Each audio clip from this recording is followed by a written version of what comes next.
Welcome to Creatives Grab Coffee, the podcast on the business of video production. Creatives Grab Coffee is hosted by Dario Nuri and Kirill Lazarov from Labs Productions. Our goal is to share knowledge and experiences from video production professionals around the world. Whether you're a freelancer looking to start your own business or a seasoned business owner aiming to scale your company, this is the show for you. Join us as we develop a community of like-minded creatives looking to learn and help each other grow. Welcome to the business of video production. Welcome to Creatives Grab Coffee. Before we get started with the show, let's go over today's sponsors. Do you have a shoot in Toronto? Do you need crew or a strong production partner to help you with your project? Labs Productions is one of the top production companies in Toronto and your go-to video partner. With our strong creative skills and extensive network, we can help you achieve your goal.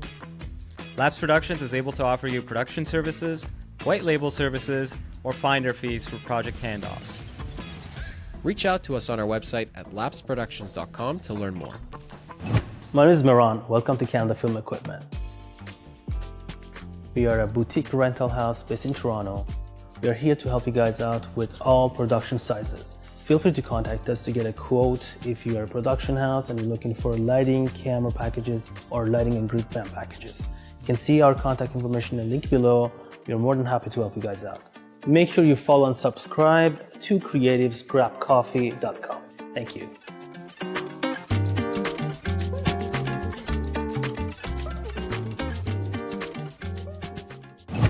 Hey, what's up, everybody? I'm Matt. Welcome to Audio Process. We are a boutique audio company doing location sound, sound design, post-sound, ADR, Foley. We service equipment. We do all your audio needs here in Toronto. We got you covered. Come on down, audioprocess.ca. Don't forget to like, follow, subscribe, and all of the other internet things to creativesgrabcoffee.com. They'll be waiting for you. I'll be waiting for you, and we're all going to have a real good time. And now, let's begin the show. Hey guys, welcome back to another episode, and today we have a guest that's been on already 2 times. That's Chris from Signature Video Group. Chris, how's it going? Great to have you back. Good to be here, fellas. Good to see you guys as always. How's everything with you? It's been going pretty good. Going pretty good. I know this is a little bit of a bit of an impromptu episode. We figured, you know what? We had a meeting already scheduled. Why don't we also record it at the same time, you know? Create content from everything, right? The impromptu podcast. Why not? Yeah, thanks to Riverside, they've added some AI editing capabilities that, oh my God, it's so easy to pump out podcasts now. They even create reels for you. They created the transcript, the key takeaways. I mean, it's not perfect. It's not perfect. It's pretty good. Let's be honest. It's not perfect. The reels are not perfect, but everything else is fantastic. In fact, this is episode 57 we're doing. Episode 56, we shot it on Thursday yesterday. And released. I basically did all the stuff on Riverside and scheduled it for release the next day. It was seamless. It was amazing. AI, it's wild. It's speeding up everything. I mean, last time we chatted, AI was nowhere near what it is today, and that's probably something we should talk a bunch about, is how quickly things are changing. I think the big elephant in every creative's room right now is Sora, and what will it be? What will it do? What do we do? And so I'm curious to jump into that with you guys, but all in due time. Absolutely. Actually, the episode we just released was on Sora. We spent a good hour just going over our thoughts on it, but definitely we'll pick your brain on what you think about it, because it's definitely going to change the landscape and everything. But we were talking earlier before we started recording about what we've been up to since last year, and you as well. So why don't you tell us a little bit about what you've been doing? Gosh, yeah. So it's been a wild ride. We're pretty much at or near max capacity at all times. As I mentioned just a few minutes ago, this next week we've got 2 big projects at the same time, so we're having to really divide and conquer on this one. So that's taken a lot of planning and logistics and calling in some of our favorite hired guns. But it's growing pains, right? We were also talking about like our goals for the year. I was telling you how Kirill and I were talking about our every January we sit down and we kind of go through what our goals are for the year, as I'm sure you do as Yeah. well. And while we were going through it this year, we decided that, we're not really, our goals aren't really that big, to be honest with you. I think that only really happens maybe when you're early on into the business, but we've been at it for like such a long time now, and Well, even through define the big, though. restructuring. Well, big in They're terms of define like big, yeah. like okay, why don't I just say like what our goals were for this year? Like for Sure. us, all it was really just belt tightening, uh, and refining our processes. So not even redefining, just refining them, Improving them. and basically just being able to maintain like the same amount of work that we had last year. Like when we were first chatting about like our financial goals, Carol's like, "Yeah, let's if we got that much last year, then we should also be increasing it by even more to hit this new goal." And I was like, "Carol, state of the I'm not economy, let's." saying Dario, just stop putting words into my mouth, okay? Listen, I think it's healthy to always try to go for some incremental growth. You shouldn't be It was an obviously incremental going growth. for It was unrealistic. it was a big You jump. shouldn't be It was a going big for jump. Can I talk? we can't go obviously for major goals. It's nice to strive for something bigger. I'm sure Chris, you would agree with every year as you go. You see how you've done. You want to try to strive to do better. And sometimes the more realistic approach is to go for something in terms of smaller growth in certain areas, maybe not drastic ones, but you have to try to make work towards improving your business year over year, because if you don't, then you're just going to be stuck in the same place as always. Yeah, I would agree with that. And I, just like most creative business owners, I get caught in that trap too of now having to grow the business every year because that's what businesses are supposed to do because of capitalism. But it's, I don't think it's the real reason any of us or anybody you talk to really got into this business. It was never the intent to like make a ton of money. That's a nice byproduct of being able to tell stories for a living. But yeah, it's tough, right? Getting caught up in that trap of always having to grow at what cost, right? At the Right. cost of time, of lifestyle. What are you sacrificing to get there? So The Yeah, way but I I do saw think- it was healthy to have sorry. goals. Yeah. The way I saw it was like, look, the economy's not doing too well. I think we should just try to hit the same amount we hit last year. Obviously, we're not turning away business. More business comes in, fantastic. We'll increase the numbers. But for me, I was like, Yeah. if we hit last year's goal, like I'll be happy, to be honest. That's how I saw it, and I was like, I'm Yeah. preparing for that. But I'm a little bit more cautious when it comes to business. I'm not too. Yeah. Sometimes I do need someone to push me, but I'm pretty cautious myself and very conservative. And what's interesting is as we've grown our team, that's kind of forced my hand to be a bit more aggressive and, much larger overhead, meaning we've got to keep that pipeline deeper and more robust and bring in bigger projects and better margins. And yeah, it's tough. It sometimes takes you away from what we're here to do, which is tell stories. Yeah. But we I were can- talking about in goals in terms of like how. Yeah, we started this off with goals, and yeah, we basically this year we found that our goals aren't too big. They're just they're a lot smaller. So like, do you find that more realistic than more realistic? Yeah. Yeah. It's Mhm. kind of like basing them based on, like, as Dario mentioned, how the market has been going, what advancements have been going, what has it been like over the last few years for us as a business. And obviously, in terms of our business, we haven't changed anything major that would warrant a huge change in terms of what we should be doing Mhm. with our goals. If we were Yeah. to, for example, say have hired someone, that's going to change a lot of things about the business. I'm sure you're still with your team, unless you hired, like, say, double your workforce or changed the amount of people on your team. That would force you to redefine your goals and strategy for the next year. And like, because Dara and I haven't done so much of that, let's figure out a way to improve the business as it is right now in terms of its status. Yeah. And you know what's really interesting about what we do, like creative, custom, bespoke work, it's not truly scalable, right? Like every great person is a one of one, and that's not instantly replicatable until Sora comes out. But no, it's hard, right? Because you know, I'm sure you guys are just like me, like sort of obsessed, always watching entrepreneurship content and the business of creativity and like all of that beautiful stuff. But yeah, you're a one of one. There's only one of you, and yeah, infinite scale is just not part of this business model. And sometimes it's okay to accept that, right?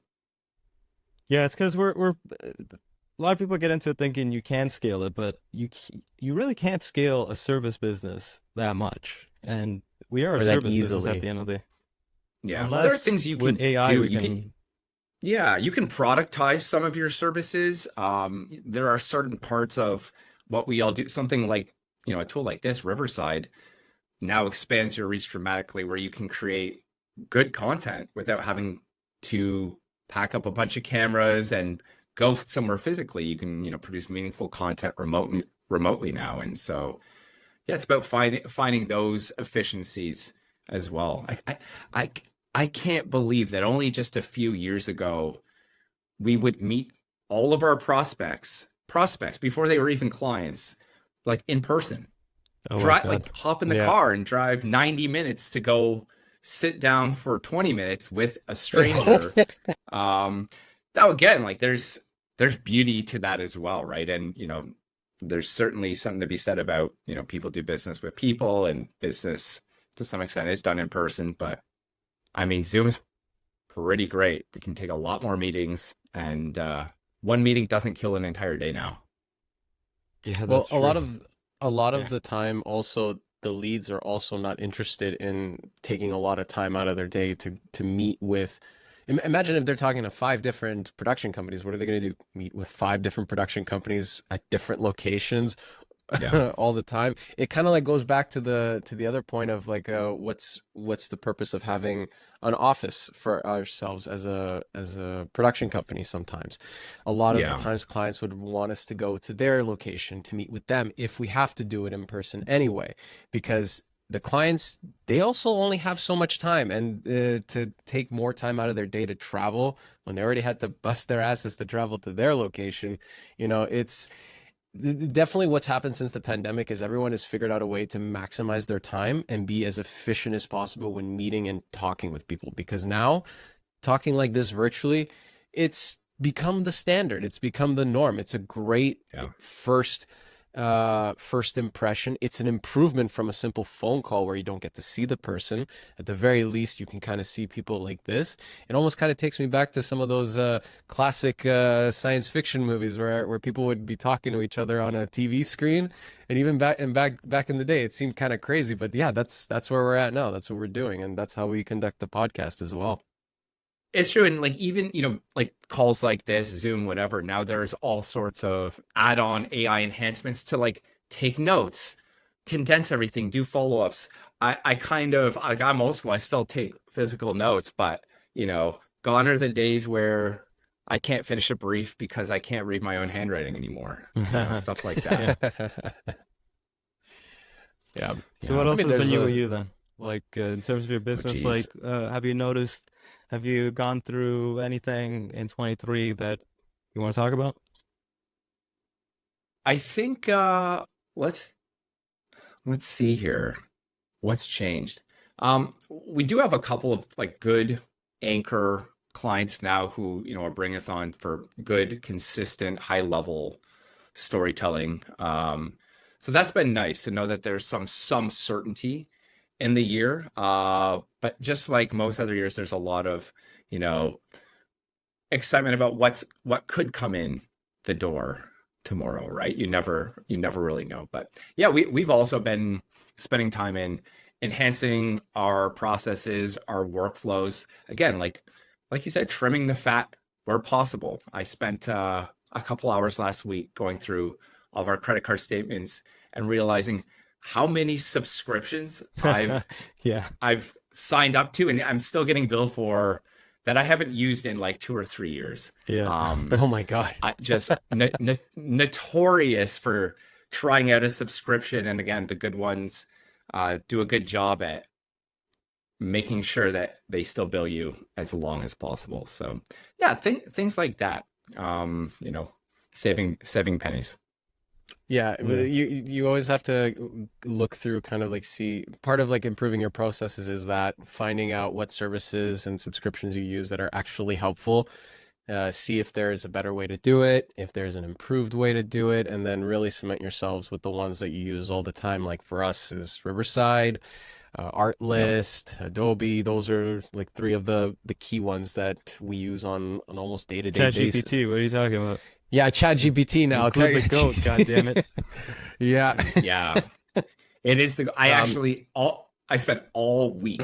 I was supposed to be working on this presentation that I'm giving down in Vegas next week, but rather than procrastinate like a normal person, like watching Netflix, I spent the entire week building a custom GPT, like training our first sort of custom GPT that essentially is trained to write really engaging hooks for any topic. And I'm amazed at how much better you can make a custom GPT than the general chat GPT module. Like the outputs could be considerably better if you train it the right way. So that's been sort of like a brain explosion aha moment that really I'm still going through today. I'm sure right after this podcast, I'm going to jump back in and train that model a little bit more. Have you tried out Google Gemini, which is the rebranded Google Bard? Because, Google just rebrands everything after 2 days. Yeah. I did check it out a little bit. I tested it out on a few prompts and I got some interesting stuff, but I'm just so familiar and comfortable with ChatGPT and the OpenAI tools. So I've really sort of, stuck to that. Although, I keep wondering, when is Google gonna come with the fire? Because, as we know about these like large language models, whoever has the data is going to win, and Google has all of the data. I look at something like Sora and those demos, and I think, what if Google was able to train a text to video, bot that used all of YouTube as a resource? Like that's like almost an infinite amount of data. And so what's that going to look like? The crazy thing is that Sora, we were talking about this on the other episode, was that Sora basically trained its AI model through Shutterstock, through their partnership with Shutterstock. So it's limited to that database of knowledge. And to your point, if they go with YouTube, there's a lot more potential because it's a lot of real content too, not stock focused based content. So it could be a scary and exciting thing as well about Did you know what could come from Sora? Did you know that for Sora? I might be wrong, but I remember hearing that it was, aside from being trained on Shutterstock, it was actually Google that did the bulk of the work for Sora. And then OpenAI came in. It was in that Cold Fusion video. They mentioned it. So it was Google that kind of started it, and then OpenAI just kind of took over it or took it. Right. Yeah. And I'm hearing all sorts of like different rumors that, that Sora was actually ready last spring, and they didn't, tell the world because the world wasn't ready to hear it yet, because they were still coming to grips with ChatGPT. And who knows what's going on behind the scenes? I think there's probably But then a lot they release more. it during an election year. It's kind of suspect, Yeah. I know wonder. it's, if we could peek behind that curtain. I mean, I remember seeing that first Sora sample somebody sent me. It was the one where the girl's on the train taking from sort of like a cell phone perspective. You see that one, and she's on the train and she goes through a tunnel, and you then see the reflection showing the person taking the video. And so somebody sent me that video, but without any context. And I was like, okay, great video. And then when you find out that was made by an AI, that's when sort of my heart skipped a beat, and then all of the other demos started filtering in, and it's just like, it's hard to, I think every creative who's paying attention lost sleep over the last couple of weeks out of maybe fear and anxiety or excitement about what they're going to be able to do with these tools. And as the times pass, my fear is transforming into excitement. I think that this is like the biggest thing to ever happen in content creation, definitely since the cell phone, but maybe ever. It's gonna be interesting. Like we mentioned that for us, we see it as like a tool that we can use for our productions. That's how we see it. I think it's definitely gonna cause a loss of income at some point in some areas for sure. Kirill mentioned events are probably going to be left untouched, obviously because you need to be there in person. But for most other things, it is leveling out the playing field. So it might seem like we're losing money, but maybe it's just more people getting into the video content space in terms of and I mean from the perspective of a client. So could look like a loss of revenue, but might not be at the same time as well, because people that do understand the value of hiring a production company would still, I'm hoping, would still do that. But even as production companies, maybe we need to start, again, looking at how we charge for things, and then seeing if clients are just able to do this stuff by themselves, and where do we fit into that pipeline? Like we have to really see how good the technology will get to see if we are replaceable. Because think about like when Photoshop got released, I'm sure a lot of photographers were feeling the same way, right? But now look at it. Like even though Photoshop is out there, you still like regular people don't know how to use it that well. Like you still need to have someone that is trained in the technology to be able to use it. Yeah, it's like video editing. See a few. Oh, go ahead. Yeah.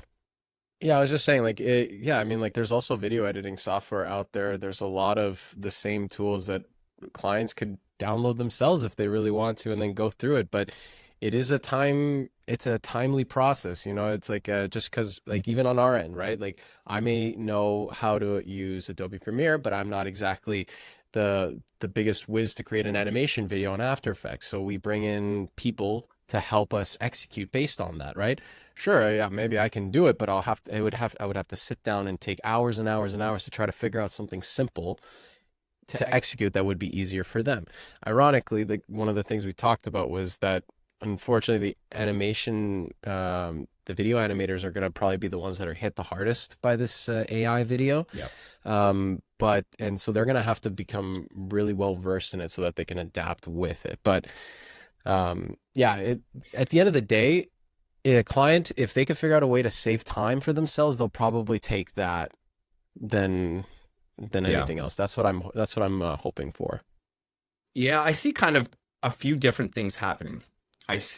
My prediction is like you mentioned, like the in-person elements of what we do, telling stories, that's not going to go away. In fact, there's going to be, in some cases, like a demand for more human storytelling, I guess you could say, like, stories made by verified humans, told about humans, that sort of thing. I also see and we've actually seen this in our business a little bit, where there's like async opportunities where we will now do the strategy and creative, and then we'll teach our clients and equip them to capture a lot of content themselves on something like the Osmo Pocket 3, where they're already in the places and opportunities where great things are happening.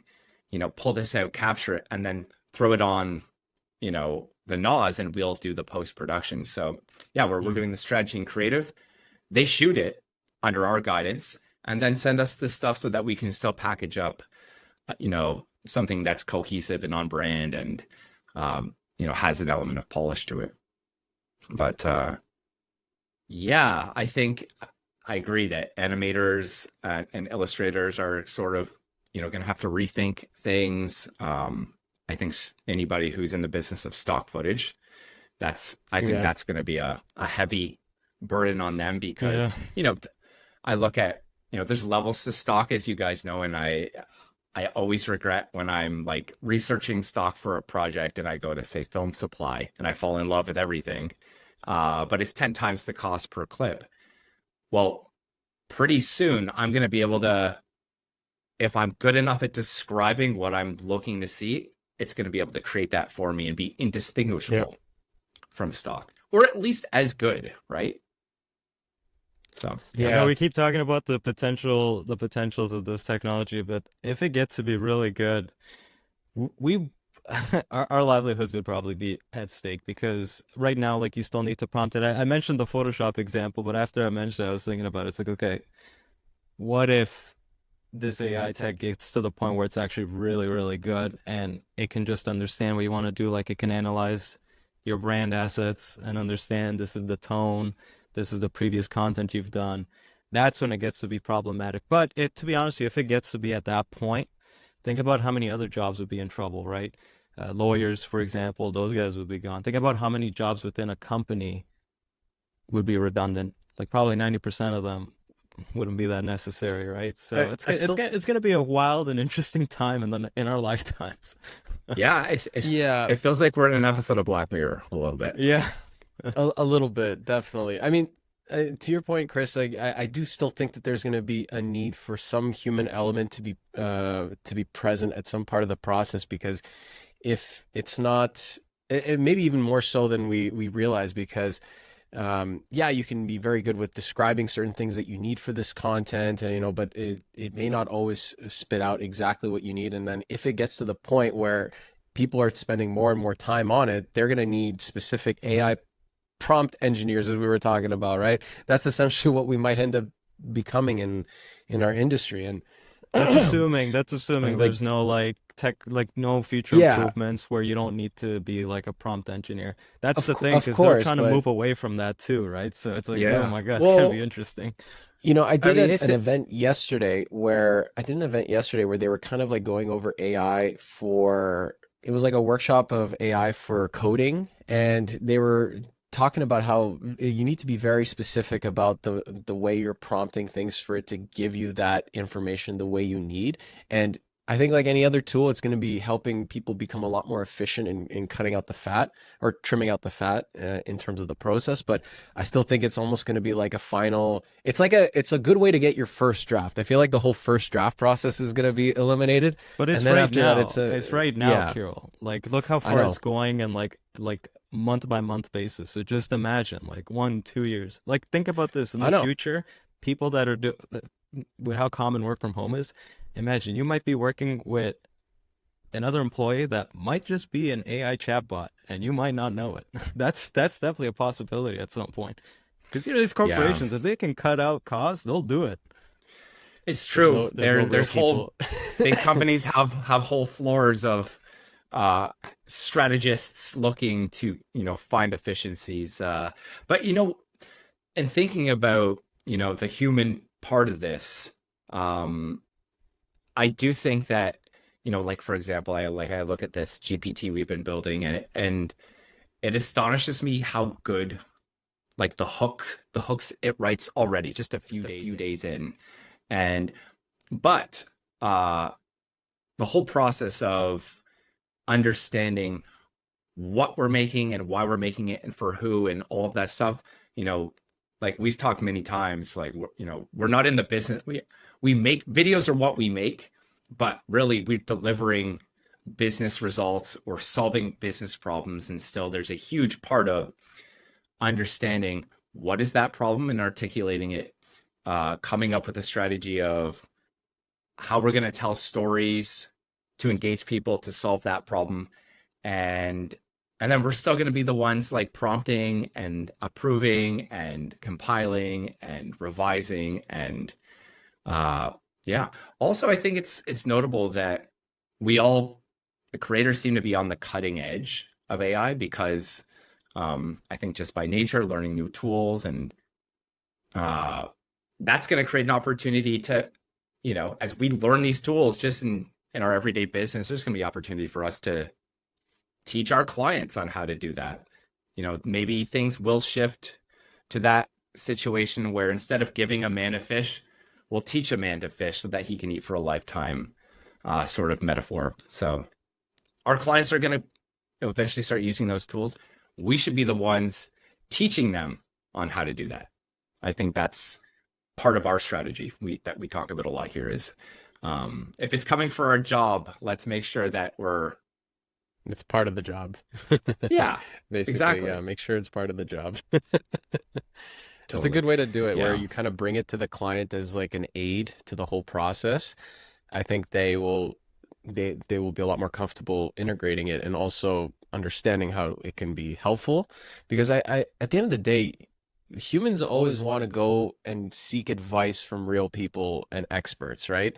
When you Yeah. go to a mechanic, you want to make sure that the mechanic who's working on your car knows what he's doing. If you're going to a barber, you want to make sure your barber knows how to cut hair properly. There's gonna always be that need to trust the expertise from someone. I mean, That's a bold technology. assumption, Kirill, because I always go on Google right after I hear an expert talk just to fact check it. Well, okay. I mean, I guess it depends on what it Especially is, mechanic, but it's like, oh, you need to get this fixed. It's like, okay, 2 seconds. Let me just Google that. Let me see if I'm being scammed or not. Yeah, but your again, rotator you're getting splint more. is acting up right now, You might as well have told me like a Newtonian formula. I don't know what that means. Let me go That's right. Google that quickly. At the end of the day, though, you're still going to other experts to see what was right and what wasn't when you're doing that, right? The You're comment seeing, like, section what of other Reddit. people have.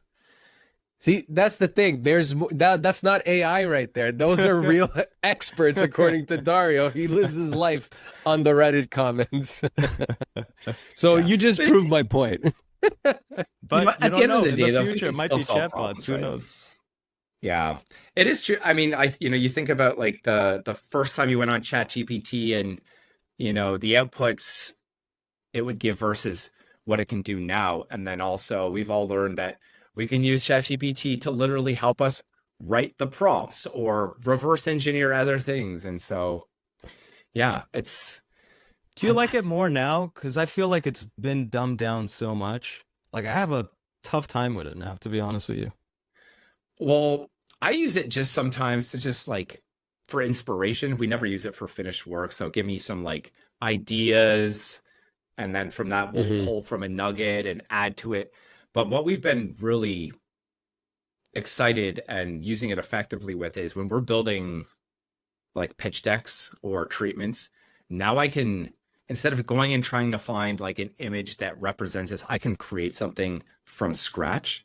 We pitched use something a few DALL-E, weeks right? ago.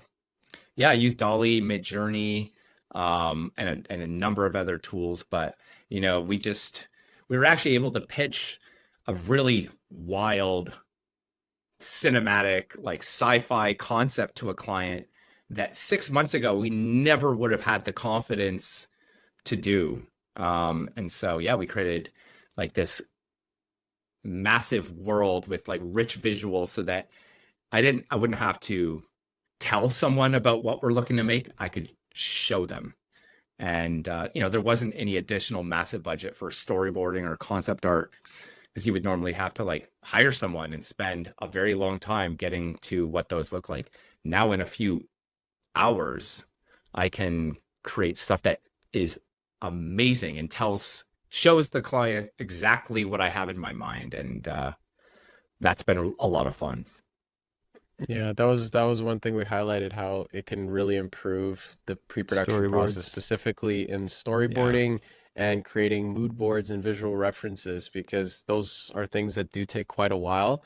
And there are tools out there like FrameSet which can help you find specific reference images, but those are coming from real movies and Movies, past yeah. projects. So Yeah. maybe you need to get something more specific that gets uploaded. I mean, I wonder though, if you're pitching something that's sci-fi and it spits out something super elaborate, will you Yeah, be that's what able I to was thinking, recreate yeah. that in post though? So yeah, this one we're double dipping on the text. So we actually pitched this project to shoot in a volume studio as like a big like Dune inspired world. What's a volume studio? volume, like an LED volume studio. So a studio where something like where they shot like The Mandalorian. Long story short, traditional visual effects, shot on green screen. All of the post work is done after the fact. Now with a volume studio, you can do all of that visual effect work in advance, and then everybody on the day on set can actually see what the background looks like, and you can swap background instantly, and it creates a lot of advantages, but still carries some disadvantages, and also an immense cost. But it's you use Unreal Engine 5 to generate these these stereoscopic backgrounds now, and so that's another tool that we're trying to learn. And so yeah, it feels like half of our job is just keeping up with what tomorrow looks like. And you're working on some fun stuff, eh? Like in comparison to what we've been doing. We're trying. On, like, space sets and yeah, you know what? This is a client we worked with last year, and we did some bold stuff with them, and they really liked it. And it's amazing to see them come back and ask for even bigger, bolder ideas. My fingers and toes are crossed that this one goes through, because we've all become so in love with the concept and learning how to pull it off that we hope we get the chance. Yeah, get the nice reward for all that experimental research and testing, right? For sure. And like learn new things. Like building this custom GPT, I got that feeling that I haven't had in so long, where like new skill unlocked, that's going to bring a major benefit down the road. It's cool. You can buy custom ones too. There's people that sell them.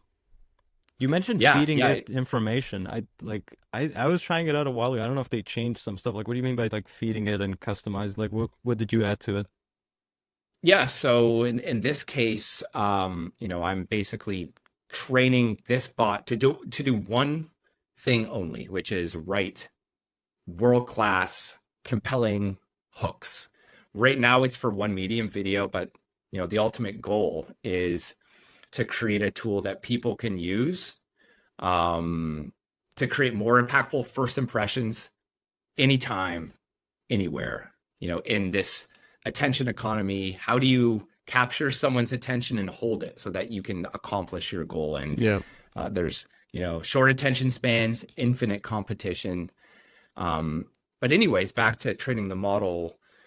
Yeah, so training this specific model and specific instructions with things like all of the viral hooks that are currently trending, and all of the great creators like what is Mr. Beast doing, and Alex Hormozy and Gary Vee and Casey Neistat, but then also what's happening in ASMR and what kind of things have traction there, and training it on all of the great copywriters who have ever lived.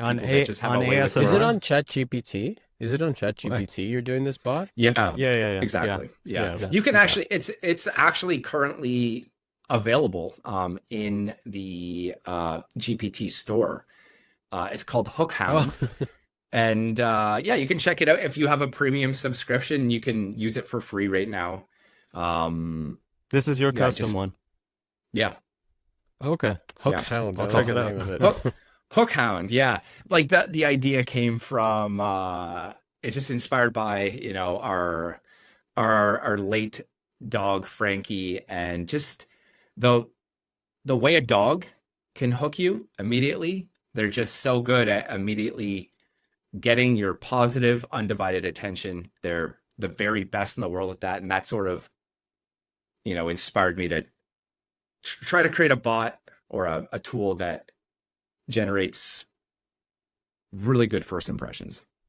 It's a great business almost on its own, just creating hooks. It's like you have a backstory and everything behind it for the name. Instead of working on a presentation, I built an entire brand as a procrastination tool. So, but it's fun, right? I mean, is it real? Is the story real, or did ChatGPT make it up for him? Did he really have a dog named Frankie? Oh, I did. oh, Yeah. don't hit him where it hurts. Don't hit him where it Oh. hurts now, I man. Yeah. He was we lost him in January. But he lived a good life. He was 14, and Wow, that's old. yeah, he's like the 100. bestest boy. Yeah. He was just under 100. I think it was like 99 and change. But Oh, wow. yeah, we can learn a lot from dogs. I remember one of my favorite like business improvement books I've ever read. I recommend this to anyone. It's How to Win Friends and Influence People. One of those classic books. Yeah, And Dale there's- Carnegie or something, right?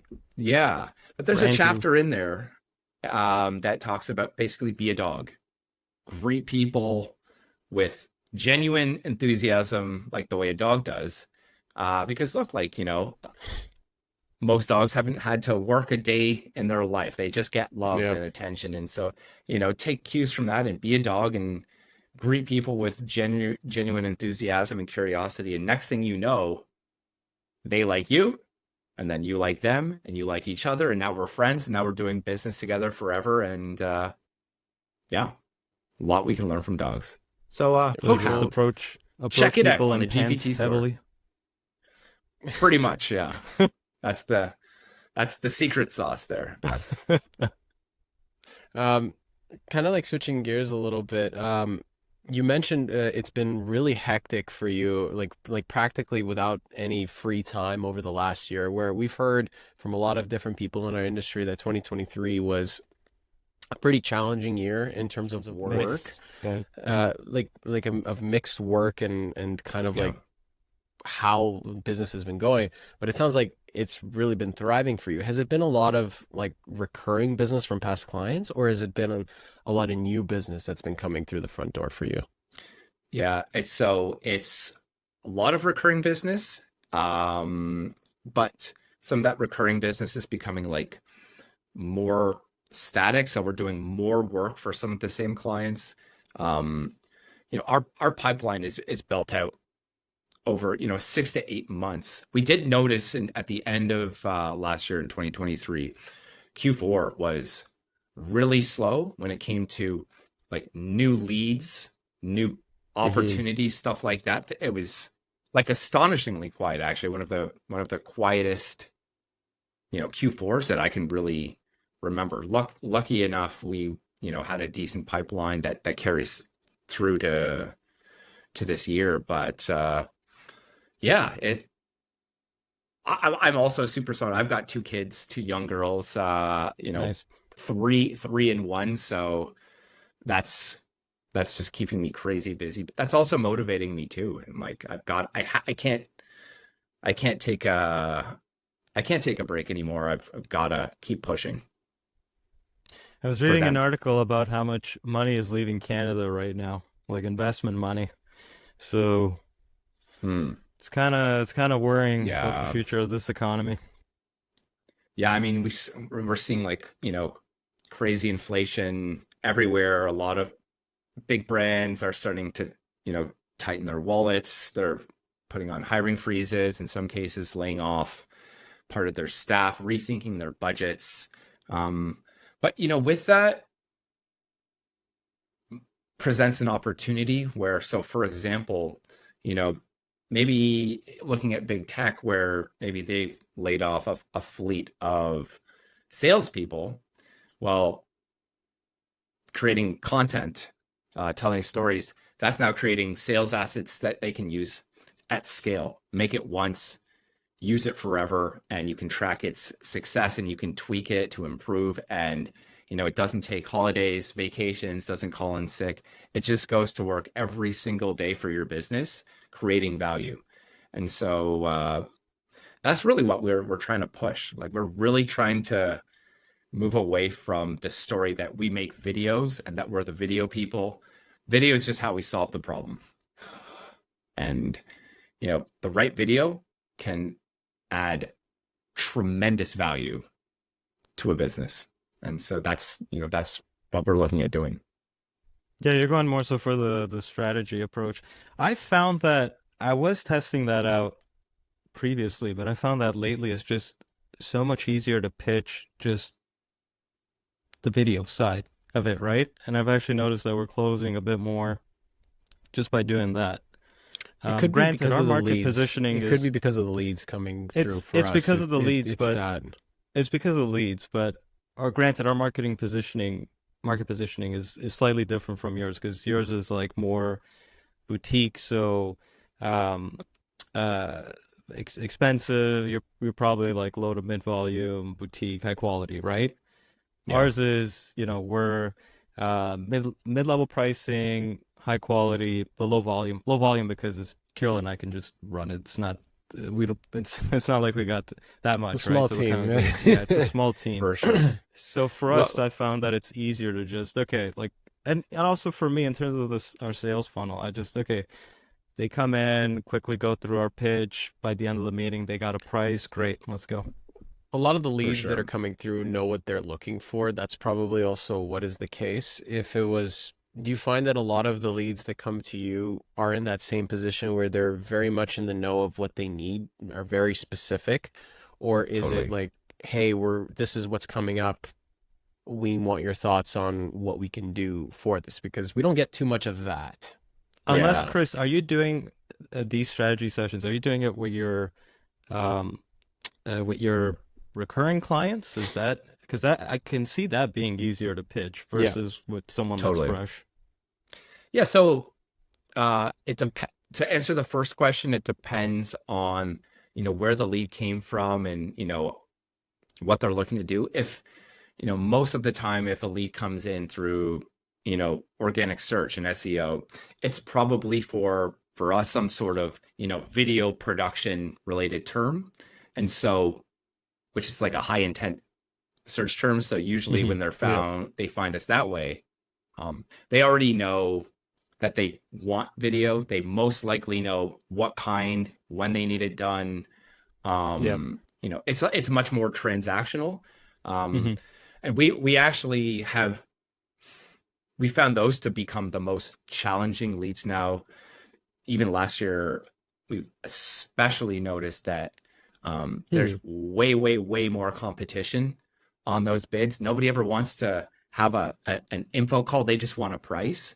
And it's That's becoming why I had almost to like change. That's why I had to change my strategy because they just wanted a price, and I understood that. I'm like, okay, let's just make it easier for both parties, right? Yeah. And what I'm hearing too is from like sometimes these prospects will tell us, say we get a no from them, they went a different direction, but we always follow up and ask, who did you go with? What was the decision? What sort of what prompted this? And sometimes they'll come out and tell you and say, well, you guys, we loved you. We would love to work with you, but you were here and someone came in here. And, we're not used to hearing the numbers be so low of what somebody who got the same brief as us was willing to do that project at, making almost like the error of, dropping your price and racing to the bottom because it turns this whole thing into a commodity. So without saying a name, was it a big company that did that, or have you noticed big companies doing that without mentioning names? Obviously, there's been a few of those, and those are incredibly frustrating. That means they're not doing well. That means they're in. There's always someone who's going to do it cheaper. In that no, but sense, if it's but Kirill, if it's a big company doing that, that means they got some bad debt. That's usually the case. It could be, or it could be the nature of the project where, like the way we found best to win in things like strategy and solving real problems. The only way you get those gigs is if you're talking to the right people. And what I mean by that is someone from that organization who is actively interested in growth or results or creating value versus maybe somebody further down that chain that's more transactional. They were hired to get 3 quotes. They don't care that you're the best storyteller or strategist in the world. They're like, look, dude, I need this thing shot, and somebody's willing to do it for 1/10 of what you quoted. So we're going to go with them. right? I got lunch it's in a like 10 balancing minutes. act. It's a balancing act because Yeah. you could do Chris's approach and like push to get to the the director or whatever, director of marketing or wherever you want to get to, Yeah. but they might just say, you know what, this is too much work. Scratch them And that's off the what they list. always say. Yeah. But on the Yeah. If flip there's more side, when, steps. yeah, exactly. Yeah, I was just But saying, if there's more steps in the beginning, then and then it can get there's more points of where you can lose the lead if you're trying to kind of like get in front of the right people all the time. And like like as Dario said, and you said, it's a balancing act. You have to really figure out if this is one of those situations where you should be pushing for the higher ups to get in touch with, or if this is it is what it is type of project, right? exactly. Yeah. And it's about figuring out what that opportunity is as early as possible. Yeah. That's really important. Yeah. Yeah. And projects like, for example, event highlights and things like that, those are the types of projects where it can be very straightforward, where Yeah. you know what usually this entails, and you know whatever this person is telling you, the same thing's going to be mentioned by their directors or their VPs. So you can confidently pitch based on that and based on past experience. It's when it's much more tailored content that's very specific, like probably like these types of projects, Chris, that you deal a lot of. That is the situation where you need to get in touch with the right people, where if they want to create a campaign to promote a lot of different things, how do you know if like that will only work with one deliverable? Because it's like it goes back to Yeah. that kind of classic approach where sometimes people try to jam pack 50 different messages into one video, and that never works. Sometimes it's better to let them know, it's like, hey, your budget will be better put to use if you plan for 2 or 3 deliverables, each with a specific message, and this is how it can be done. Yeah. Those are the situations where you need to be talking to the right people. It's not like, hey, how much can you make a video for that's 30 seconds? It's like, But you could do that's that no later. You information. could do that later in the sales process, Kirill, after you close them, because then you will be put in front of the higher ups and everyone else. You always have those Yeah, but introductory meetings, those onboarding meetings. That's when you can start to like lay the seeds and just water them slowly Yeah. throughout the process. And you But can you gotta- create opportunities from thinner. So like let's take the event coverage thing as an example. A lot of the times they know what they want. They want the standard. We want a small team to come and capture everything and capture this speaker and this and this, and then make a highlight video. Which is a piece of cake. But we find, for example, at events or conferences that have been planned for a very, very long time. Well, this is an opportunity where this host or this brand is going to have all of their VIPs in one place at one time, which in today's world never happens anymore. So Yeah. there's a huge opportunity for us to have, a small but skilled component of that production be there to, capture case studies or testimonials or what have you. Where That's really good. now it's not just an event video. You're using that event to give them a year's worth of content. Right. We had one a few months ago where they were hosting their sort of, their annual C-suite get together in Toronto, and the initial conversation was, hey, we're all going to be together. Can you come and get a few quick shots? And like, I don't have any budget. But it quickly turned to the entire C-suite's going to be in one place at one time. Let's grab 15 minutes with each one of them, ask them a series of questions with a general lens of recruitment, retention, culture, what it's like to work here. Tell us about your favorite thing, getting to know these people. And from that, we were able to make like 15 really valuable videos that they use for recruitment, for biz dev. And so we turned that into a ton of content for them that they're still leveraging today. So you can turn those like transactional things into deeper value. But again, if you're talking to a coordinator who just needs a quote, you're not going to go very far with that thread. Yeah. because they don't have the authority and Yeah. the push to even do that, or even to have the time to think about it. And Yeah. the other unfortunate thing is, if even if you pitch these ideas to these people, they're only going to remember a portion of what you pitched, and they're not going to Well, have that's why that you the send the essence of the. proposal. You got to send that proposal, Kirill. Well, no, that's part of it, right? Yeah. But the idea is also you're pitching to the wrong person, so it's not going to have the level of in-depth ideas and enthusiasm, even sometimes, as if you do pitch it to someone who has the authority to make those decisions. It's always better to get in front of the right people, but you got to know when to be pitching to the right people. Absolutely, yeah. And the last thing they're going to want to do is create friction for themselves or risk in their role where they were tasked with, say, getting 5 quotes for this event coverage. And next thing you know, they're trying to get a meeting with the CMO to pitch something way more expensive. That's unlikely to happen. But if you are having to deal with a senior level decision maker who's growth minded and thinking about how they can grow that business, a CMO is going to be focused on how do we get, better KPIs, make our marketing dollars stretch further, gain market share, whatever they're focused on. If you can help them do that, they are receptive to those conversations. Yeah, and it also varies. Got me thinking again. It also I varies. might have been sometimes. leaving some ideas out.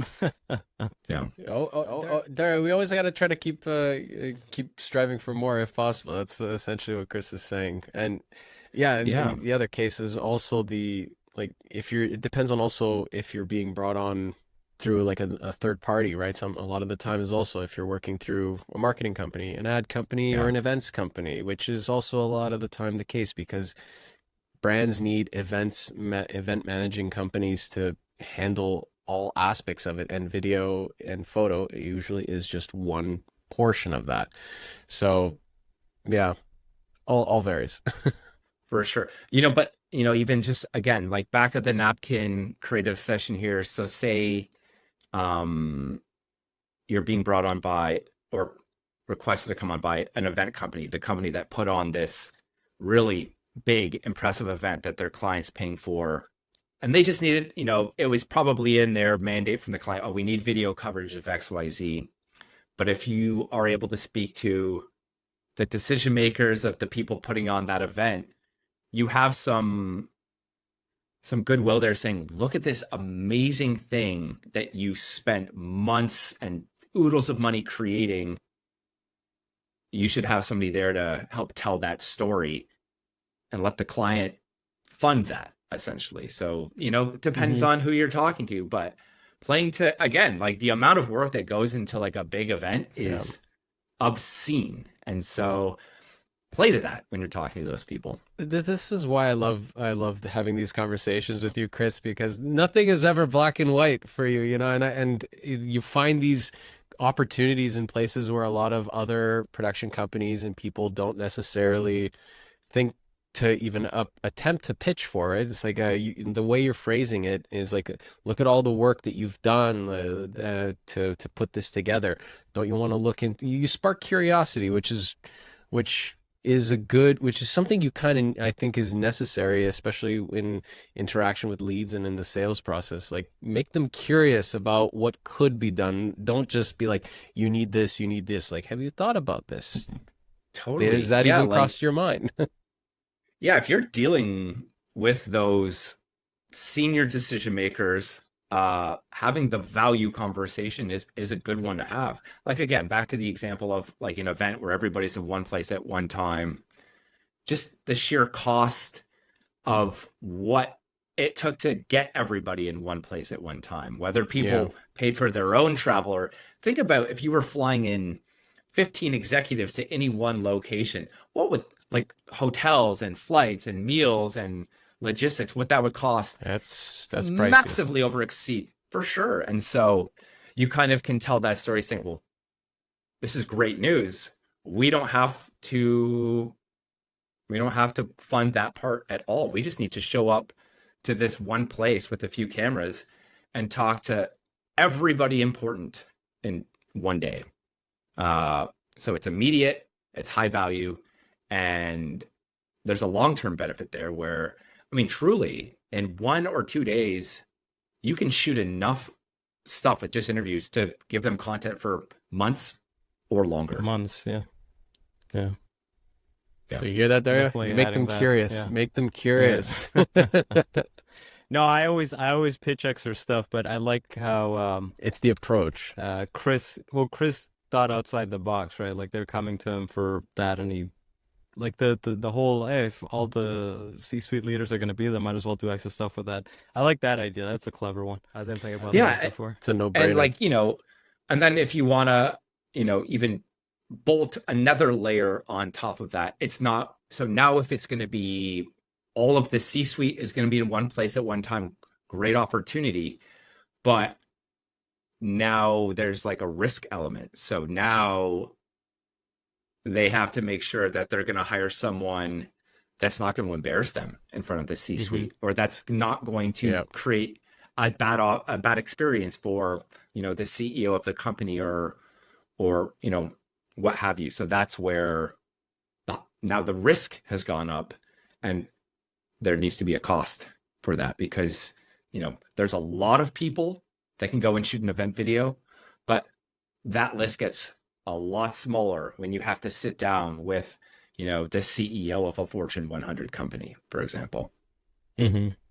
Yeah, what's it called? The filtering process becomes more strict from the client side at that point, because then they have to start to really think about like, who can we afford to put in front of these people? Like originally, if it was just like you said, a simple, straightforward event video, it's like, okay, we could just hire this company, this decent price and whatever. It's like, wait, they have to go in front of the client, in front of our CEO. Okay, let's make sure that everyone that's coming in from that company they have a head on their shoulders so that they don't embarrass us. Totally. And like it's not to say that, a smaller company can't do that thing or won't do an amazing job. But when you get really high up that chain, now they're willing to pay for certainty, hiring a firm that they're certain will execute. That has a plan B and a plan C and the experience and the cachet and the insurance, and they've done this 1,000 times. But again, when we all started out, we pushed for those opportunities when we didn't have the experience. And so it just leads you to have more confidence and win more stuff. Paying for certainty. I like that. That's a good way to pitch for stuff too, eh? Hey, you're paying for certainty. We do that in our business all the time when you think about it. There's that classic phrase, the buy once, cry once approach, when it comes to some equipment that you might need, like buy an expensive tripod, with certainty it will last you more than 10 years rather than spending a little less. Longer than the camera. Yeah, like we still have we still have tools that we bought like back in 2014 that we're still using to this day, and it's just same. It's that same approach. That's their version of paying for the certainty, right? Yeah, paying for certainty, lowering their risk, all of that good stuff. I'm always fascinated when I hear stories of like how a branding agency was able to charge, like, let's say $1 million for a logo refresh that looks pretty much the exact same. And it's not that it costs anywhere near that to do the work. Yes, there was a lot of thought put into it, as we all know. But it's the risk of what if this is bad, and also the economic value that logo for that mega brand provides. And so if you're the people hired to shape that vision, you should be rewarded. They could just go on and ask an AI to make that logo, and it would probably do a good job eventually. But there's still something to be said about being able to trust legends at what they do. Yeah. Also, the AI logo wouldn't have copyright. Forever. There's no copyright protections on the AI logo, so there's that too. That's right. That's another exactly. thing. And for all of your copywriting needs now, use Hook Hound. Yeah. Hook Hound, yeah. This episode of Creatives Grab Coffee has been sponsored by Hook Hound. Get your Use code prompts, Chris. get your hooks. Get your prompts now. Use code Chris for 10% off. Exactly. Free, so it's free. It's free. All right. Well, I think that was a good point to end this conversation. To end it off on. So, yeah, Chris, thank you For again sure. for coming on. Always a pleasure to have you. And yeah, Yeah. we'll catch you on the next Nice one. to see you guys. Always nice to chat, and let's go grab a cold one as soon as humanly possible. I mean, we Absolutely. can't. You mean we can't grab a cold one with an AI or something now? Like, Hey, listen, maybe one day, but not this day. one day, but Awesome. not today. Exactly. All right.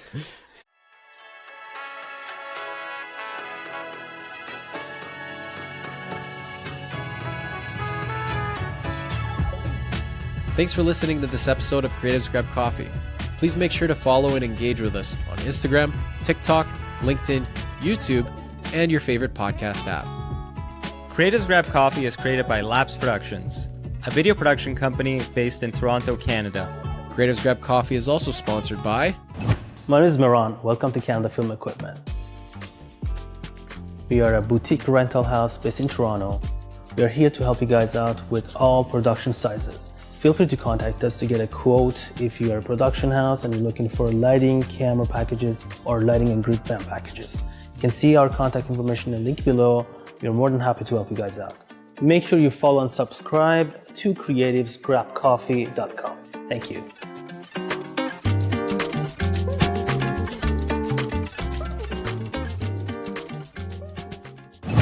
Hey, what's up, everybody? I'm Matt. Welcome to Audio Process. We are a boutique audio company doing location sound, sound design, post-sound, ADR, Foley. We service equipment. We do all your audio needs here in Toronto.